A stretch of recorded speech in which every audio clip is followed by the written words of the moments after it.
Et salut toi, et bienvenue dans ce podcast Bouffe-moi ce bouquin où on parle littérature, culture et tout ce qui s'en rapproche de près ou de loin.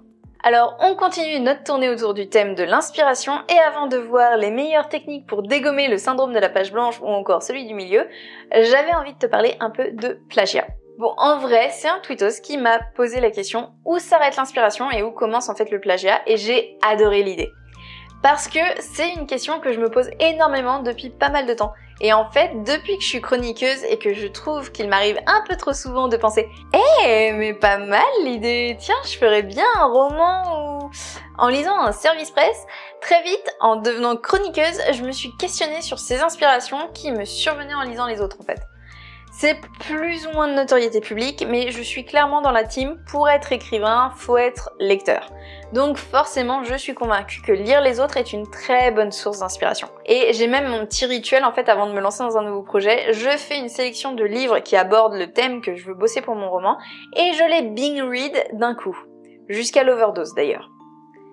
Alors, à la base, si je fais ça, c'est pour détecter les codes d'un registre, pour relever les trucs que j'aime ou au contraire que je déteste dans un genre et créer ma propre tambouille. Mais du coup, oui, clairement, je suis influencée par mes lectures. Tiens, si je veux écrire en fait un roman de chevalerie et que je choisis Don Quichotte plutôt que Chrétien de Troyes, il y a fort à parier que mon projet final, il aura pas vraiment le même ton. Forcément, t'es influencé par ce que tu lis, et puis tout le monde le dit, tous les sujets ont déjà été traités, il reste plus grand chose d'original à écrire. Ok, mais du coup, comment qu'on fait pour écrire une œuvre originale, justement? Alors, on invente la machine à remonter le temps et on pose ses miches durant l'ère glaciaire pour être sûr de devancer tout le monde? Même pas certaine en fait que tu arrives, mon pote, parce qu'il y a une chance sur 5 qu'un Néandertal ait déjà gribouillé ton thème dans une grotte. Bon, peut-être pas si tu parles de nucléaire. Enfin, dans le doute, je te dirais que c'est pas la meilleure solution. Je crois qu'il faut complètement abandonner l'idée de l'originalité totale. Parce que si tu ressens le besoin d'écrire sur un sujet, c'est souvent parce que c'est quelque chose que tu ressens, que tu vis et que tu veux partager tes réflexions en fait autour de ce thème. Alors, t'as beau être formidable, je suis désolée de te l'apprendre, mais t'es pas aussi unique que te le répète ta maman. Si toi, t'as été marqué par un truc, encore une fois, il y a sûrement un autre type qui a également été touché par ça. Et vu que ça fait un paquet de siècles, pour pas dire de millénaires, que l'humain crée des histoires, t'as au moins un ou deux allumés dans l'eau qui a voulu parler de la même chose que toi. Une œuvre peut t'inspirer de mille et une façons. Et là, j'ai envie de te parler de l'hommage. L'hommage, à mes yeux, c'est une façon de dire au monde entier qu'un texte ou un roman nous a bouleversés, a changé notre vie ou au moins a provoqué en fait un truc dans notre bide et qu'on veut ajouter notre pierre à l'édifice. On a lu en fait sur le sujet et on a envie de donner notre version et peut-être même en fait de provoquer ce même sentiment chez quelqu'un d'autre. Pour ma part, il y a vraiment un truc avec La planète des singes. Faut vraiment un jour en fait que je te parle de ce roman parce que il a totalement changé ma vie. Mais bref, c'est pas le sujet de ce podcast, mais j'ai vraiment un truc comme je te disais avec La planète des singes. Le roman, je précise, parce que les films, clairement, j'ai pas accroché. Bon, toujours est-il que j'ai vraiment beaucoup trop envie de rendre hommage à ce roman. Mais je suis incapable de trouver un angle d'attaque parce que à chaque fois, je trouve que ça frise le plagiat. Et c'est super dur, les gars.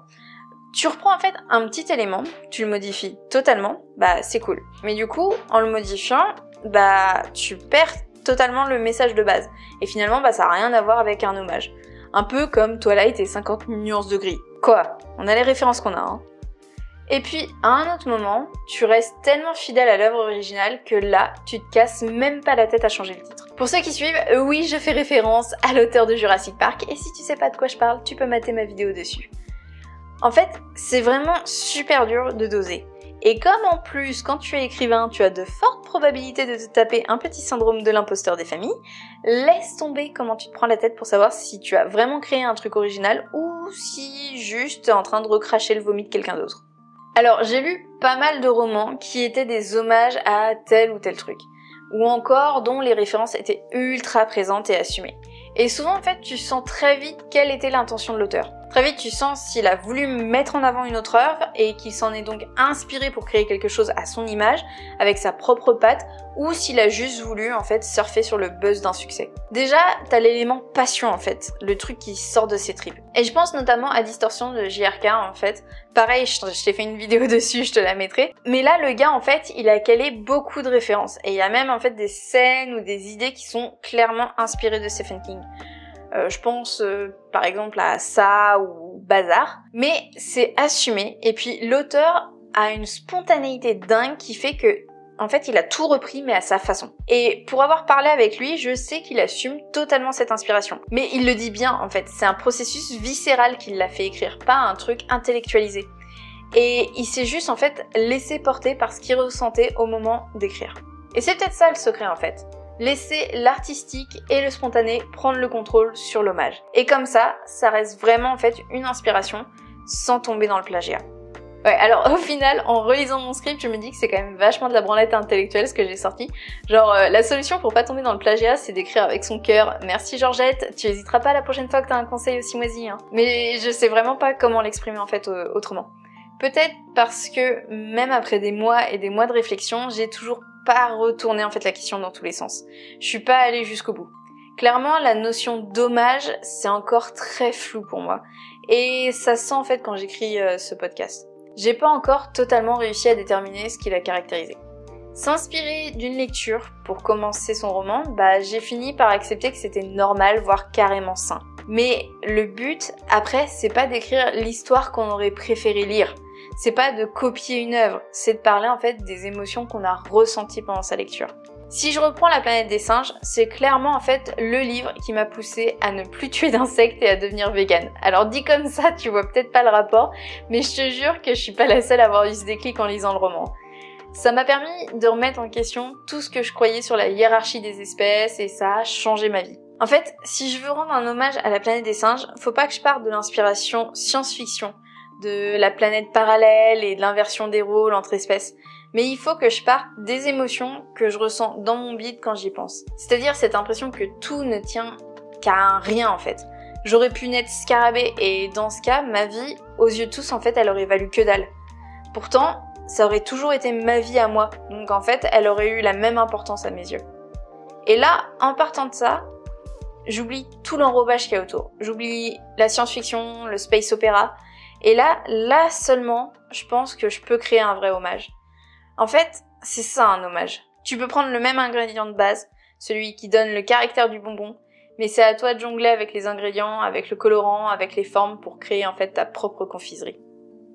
Voilà, c'est tout pour aujourd'hui. J'espère que ce petit podcast t'aura plu. Alors, je sais pas trop dire si j'ai vraiment répondu à la question ou si j'ai fait de la branlette intellectuelle tout le long, j'en sais rien. Mais voilà, je me suis laissée porter par l'écriture de ce podcast et j'espère que c'était intéressant de voir cette vision-là.